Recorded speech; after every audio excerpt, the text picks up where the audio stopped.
point. We're on Wilkinson Avenue and Ocean Avenue. Give you a perspective of where we are. We're about a block away from where the shooting was going on, a block in that direction, and then to my left. That is where the shooting happened.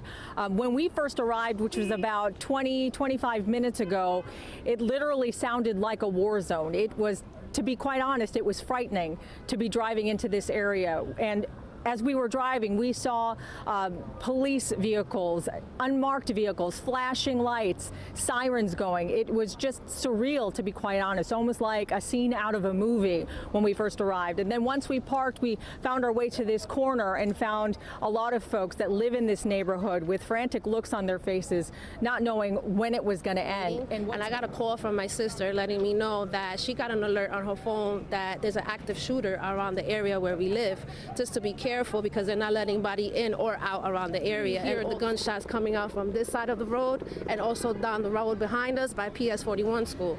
Then we saw like 2 SWAT cars coming in, and then we kept seeing like 3 different types of helicopters coming in. It was just really crazy. So it's always something in this area.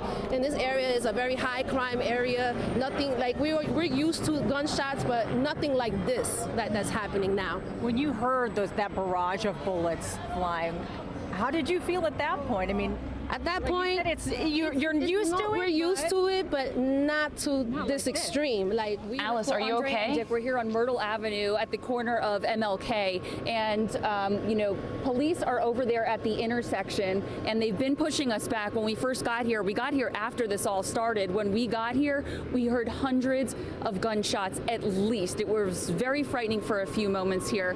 What's this been like for you as this has been going on? Are you frightened? Are you scared? I know you're standing outside here. Yeah, you know, obviously we all curious, but we scared. You know, I mean, something can happen.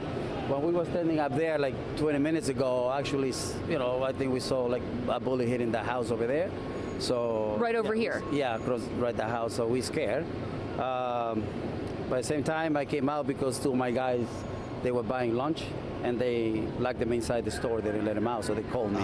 And usually when we get there, it's kind of wrapping up. Right.